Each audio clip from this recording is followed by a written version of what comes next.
Bismillahirrahmanirrahim. Assalamualaikum warahmatullahi wabarakatuh. Selamat sore, salam sejahtera bagi kita sekalian. Shalom, salve, Om Swastiastu, Namo Buddhaya, salam kebajikan. Saudara-saudara sekalian, terima kasih atas kehadiran saudara-saudara pada sidang Kabinet Paripurna ini. Hari Jumat tanggal 21 Maret 2025 kita adakan sidang Kabinet Paripurna sebagai persiapan menghadapi Idul Fitri 1446 Hijriah yang akan datang. Yang saya hormati Wakil Presiden Saudara Gibran Rakabuming Raka, para Menteri Koordinator, para Menteri, para Kepala Badan, Jaksa Agung, Kepala BIN, Kapolri, Panglima TNI, Ketua Dewan Ekonomi Nasional, Gubernur Bank Indonesia yang saya hormati, Ketua OJK, Ketua LPS yang saya hormati, yang kita undang hadir di sini. Tentunya kita sebagai insan yang bertakwa tidak henti-hentinya memanjatkan puji syukur kehadirat Tuhan Maha Kuasa, Tuhan Maha Besar. Bagi umat Islam Allah Subhanahu wa taala, kita masih diberi kesehatan, kekuatan sehingga kita hadir di sidang Kabinet Paripurna ini dalam keadaan sehat walafiat. Saudara-saudara sekalian, sore hari ini kita berkumpul untuk membahas persiapan menghadapi Idul Fitri yang akan datang. Kita akan melihat kondisi nyata yang kita hadapi dalam 10 hari terakhir bulan Ramadan ini. Sidang kabinet kita yang terakhir berada pada bulan Januari yang lalu, dan banyak hal yang sudah kita laksanakan semenjak sidang kabinet paripurna tersebut. Saudara-saudara sekalian, intinya saya ingin ucapkan terima kasih atas kerja keras semua menteri dan semua wakil menteri Kabinet Merah Putih yang saya pimpin ini. Di sana sini tentunya sebagai kabinet baru, relatif baru, 130, 140 hari, 150 hari pertama, tentunya kita pasti memerlukan waktu penyesuaian, tetapi saya merasakan ada kerjasama yang baik dan ada pekerjaan yang cepat, yang sangat intensif dan sungguh-sungguh dari saudara-saudara sekalian. Ini saya rasakan sebagai pimpinan saudara-saudara. Apa yang sudah kita capai tidak mungkin dilaksanakan tanpa kerja keras kita semua, tanpa kerja keras saudara-saudara sekalian. Sebagai tim, kita adalah satu tim. Tidak mungkin ada keberhasilan tanpa kerjasama tim yang baik. Ya, mungkin kita masih prihatin tim nasional sepak bola kita belum berhasil, tapi kita yakin pasti akan lebih baik di saat-saat akan datang. Ini juga ada tim yang baru, ya kan, pelatih baru, tim teknis baru. Jadi saya percaya kita akan mencapai hal yang baik. Ini sepak bola ini adalah sesuatu yang penting karena rakyat kita memang merasakan bahwa sepak bola itu menggambarkan tekad kita, menggambarkan semangat kita. Indonesia tidak boleh dianggap remeh oleh bangsa manapun di dunia. termasuk terutama di hal-hal seperti olahraga. Saudara-saudara sekalian,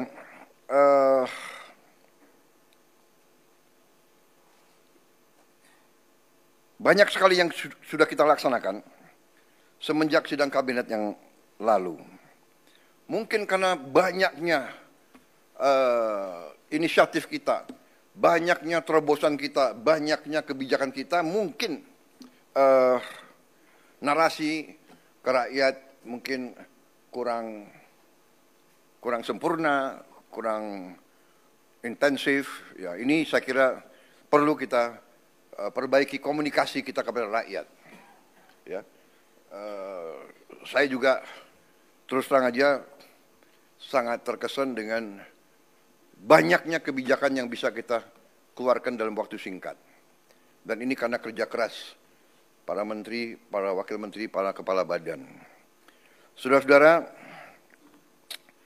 salah satu yang utama yang harus saya sampaikan adalah bahwa di saat bulan-bulan ini, apalagi menjelang Ramadan dan Idul Fitri, kondisi pangan kita aman, kondisi pangan kita cukup terkendali. Saudara-saudara, ini jangan dianggap hal yang ringan. Kita negara keempat terbesar di dunia. Jumlah penduduk kita sangat besar. Dan bertahun-tahun kita selalu khawatir dengan keamanan pangan kita. Kita selalu khawatir kita harus import. Alhamdulillah tahun ini produksinya sangat baik dan saya monitor harga-harga sampai hari ini terkendali.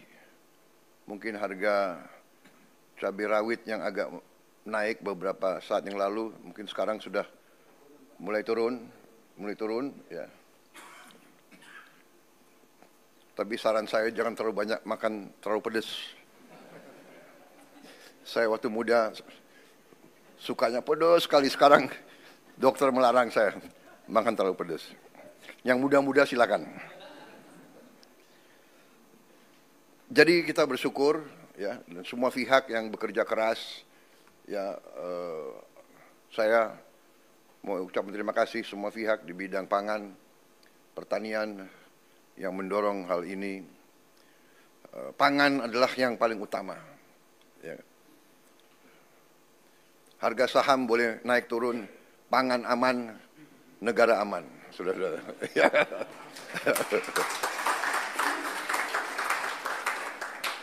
Saya lihat yang stres harga saham turun hanya beberapa orang di antara kalian. Marwar, siapa lagi itu? Tranggono, mana Tranggono? Tranggono. Oh, duduk sebelahan itu. Ini, mana lagi ya? Kalau Budiman enggak, Budiman tenang aja karena enggak punya saham dia.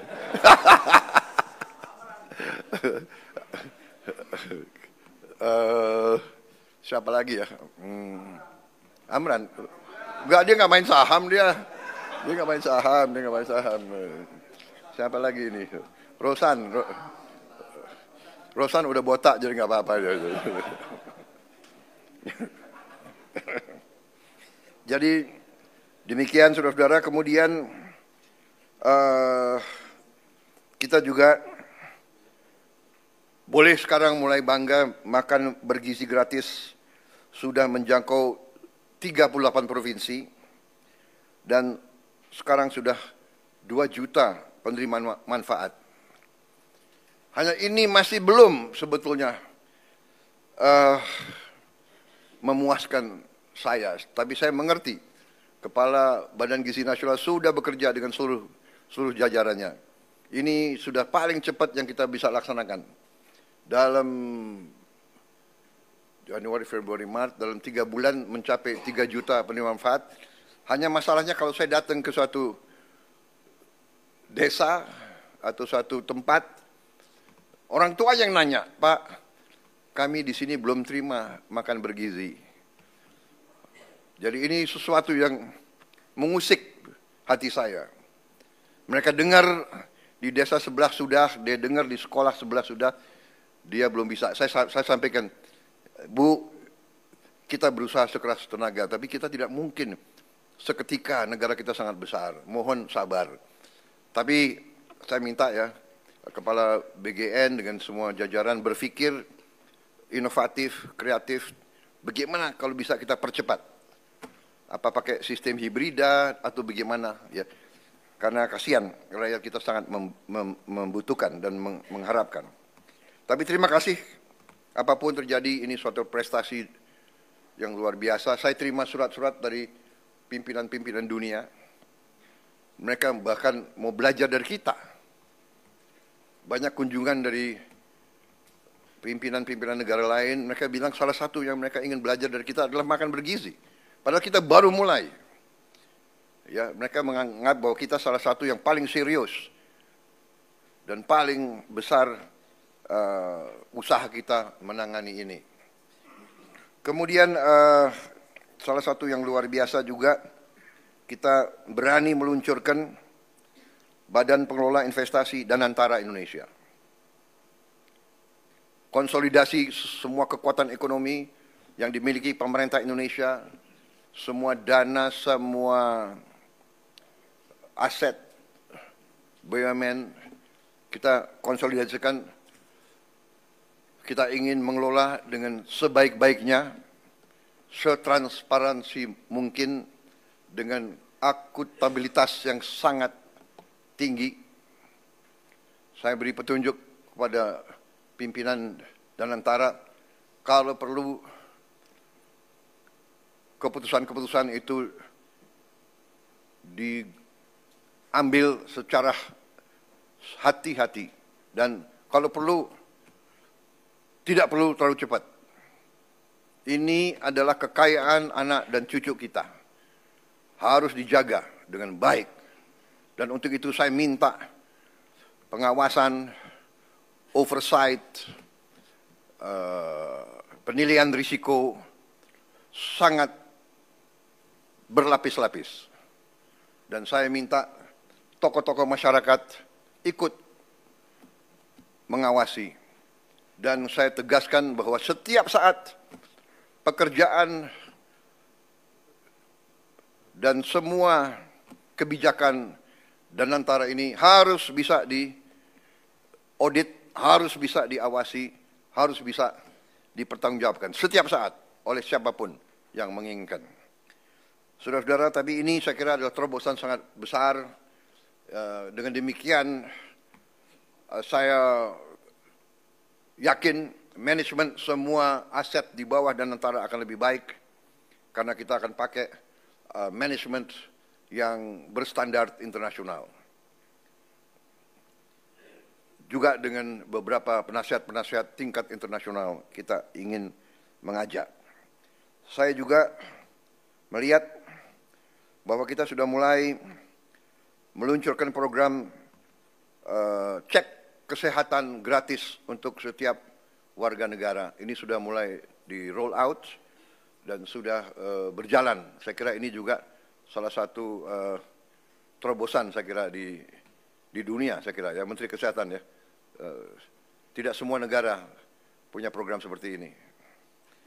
Kemudian kita juga mengeluarkan peraturan pemerintah nomor 8 tahun 2025, yaitu kewajiban menyimpan devisa hasil ekspor, sumber daya alam di dalam negeri. Bagi semua perusahaan yang menerima kredit dari bank pemerintah dan yang menggunakan aset milik negara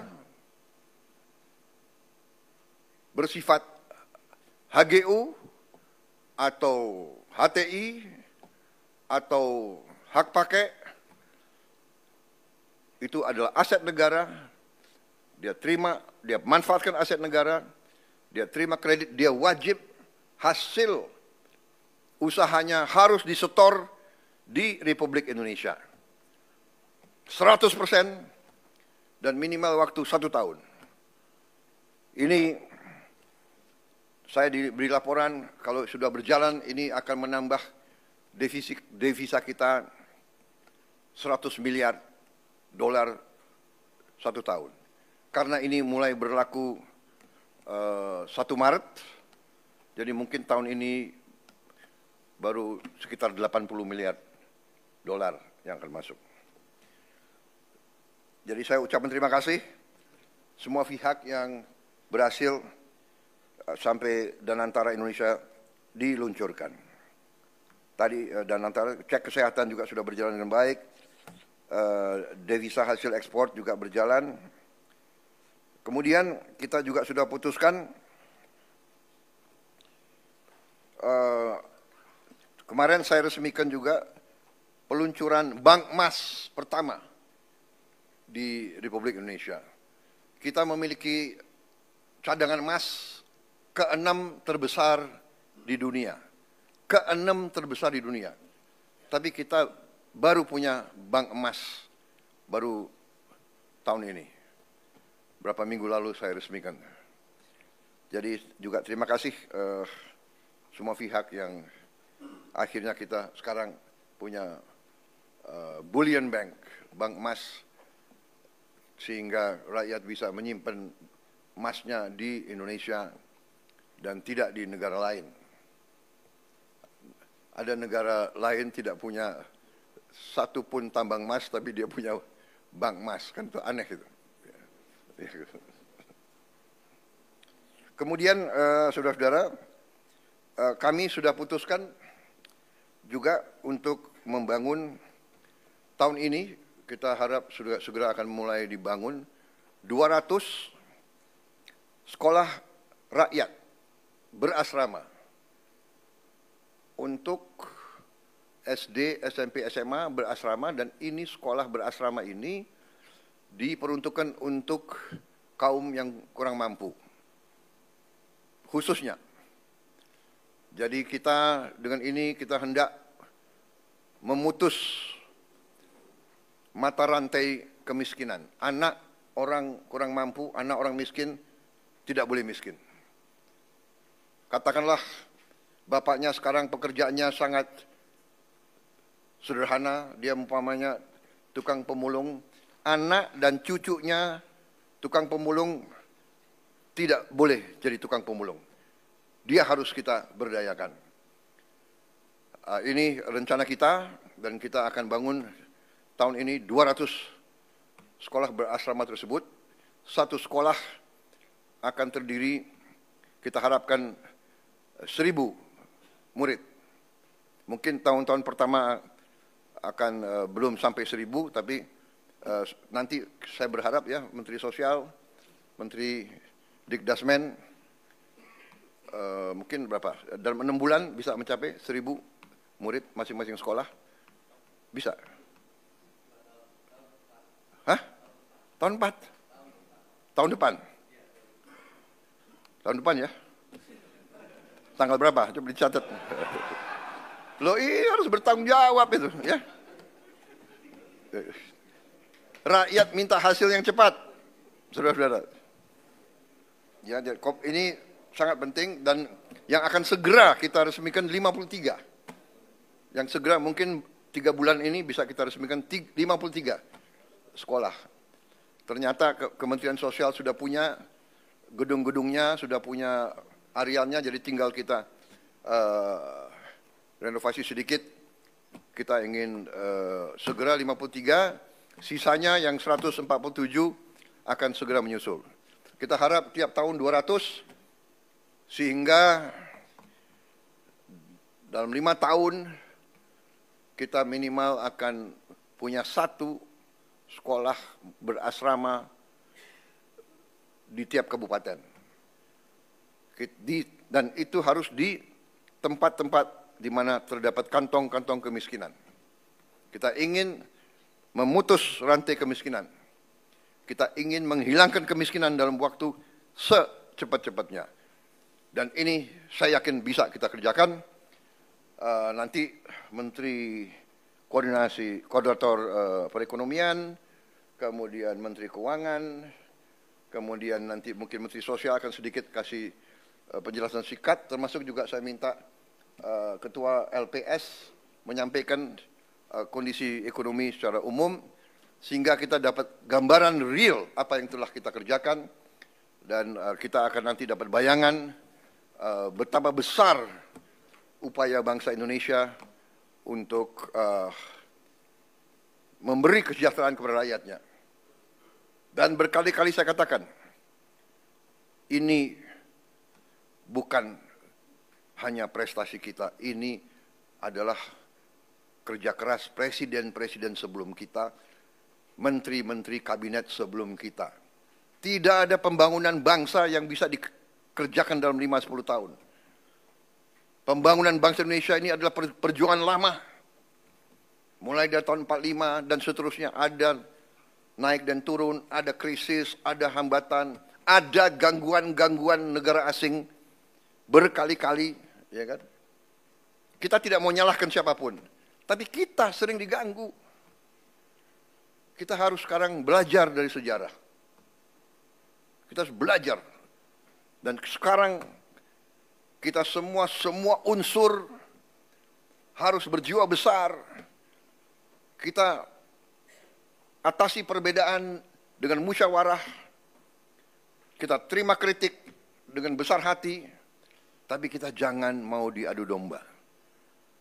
Kita harus bekerja dengan baik untuk rakyat kita. Saudara-saudara, kemudian salah satu juga keputusan besar kita adalah kita dalam waktu dekat akan membentuk 75.000 sampai 80.000 koperasi desa.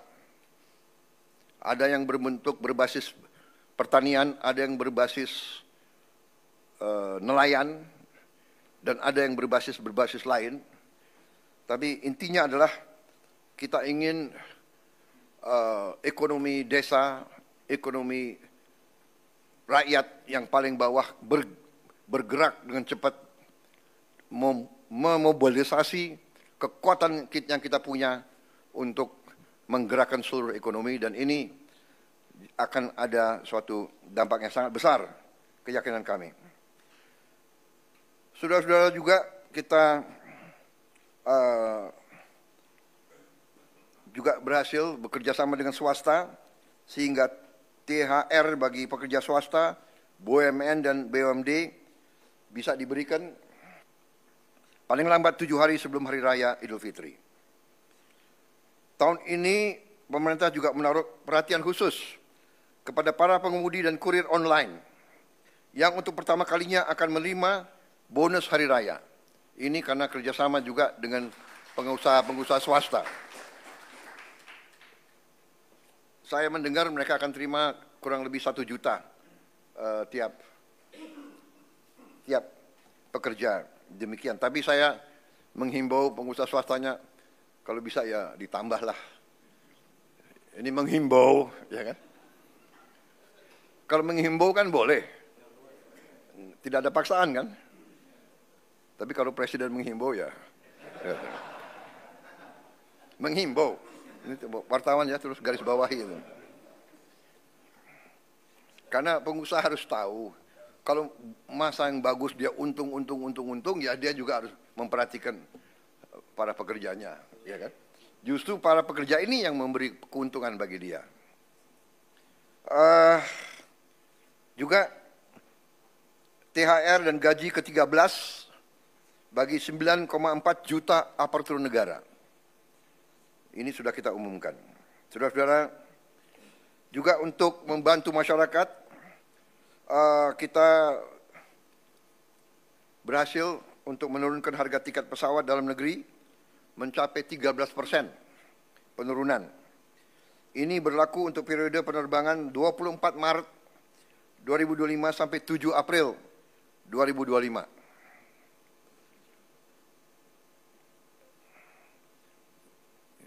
Nanti Presiden juga akan menghimbau, kalau bisa ditambah, tapi menghimbau. Enggak, ini sudah luar biasa. Kemudian penurunan tarif jalan tol sebesar 20% di berbagai ruas jalur mudik selama 2 minggu. Juga diskon 25% penurunan harga untuk tiket kereta api sesuai tanggal yang ditentukan. Juga saya ucapkan terima kasih beberapa kementerian lembaga mengeluarkan kebijakan untuk membantu mengurangi beban masyarakat dengan memberi bantuan mudik gratis, hingga juga ada diskon mencapai 50% untuk provider seluler dari Kementerian Komdigi.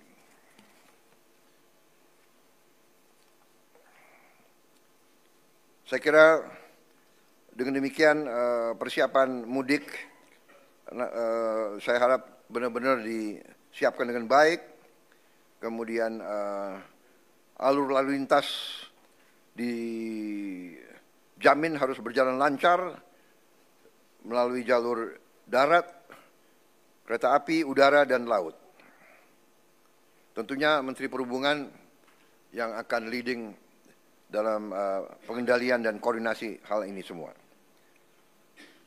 Menteri Perdagangan memantau terus ketersediaan bahan pangan dan harga bahan pokok. Juga kita antisipasi bahwa di sektor pariwisata ini juga akan meningkat dan perlu antisipasi dari Menteri Pariwisata hal-hal yang harus disiapkan. Tentunya segi keamanan Polri, TNI, BIN, Kemenhub, BUMN, dan kementerian lain ikut semuanya membantu untuk memantau keamanan.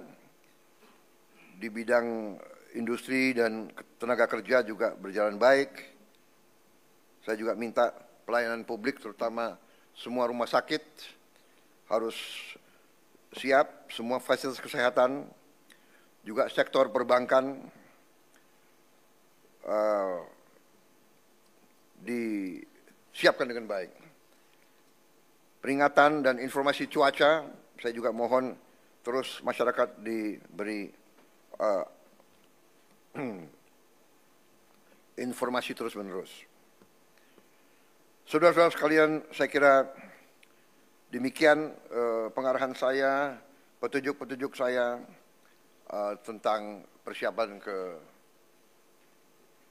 arah Hari Idul Fitri, tapi pada garis besarnya saya ucapan terima kasih kepada semua menteri, semua kepala badan yang telah bekerja keras, dan saya kira